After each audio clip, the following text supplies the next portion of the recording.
त्यामुळे महायुतीकडून वारंवार ठाकरे गटावर हल्लाबोल केला जातो। रविवारी एका मेळाव्यात देवेंद्र फडणवीसांनी ठाकरेंवर हल्लाबोल केला। लोकसभा निवडणुकीत काही लोकांनी तडीपार करू अशी गर्जना केली होती, पण त्यांना जनतेनंच कोकणातून तडीपार केलं असं म्हणत उपमुख्यमंत्री देवेंद्र फडणवीसांनी विरोधकांवर निशाणा साधला आणि त्यावर संजय राऊतांनी फडणवीसांना प्रत्युत्तर दिलं।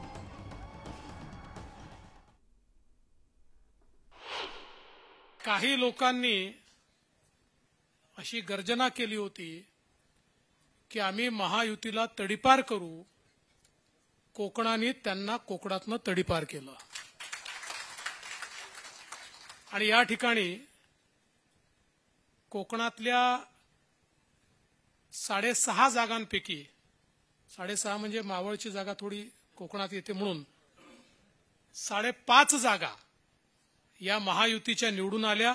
हे महाशय फक्त 48,000 मतांनी जिंकून आले पैसे वाटून।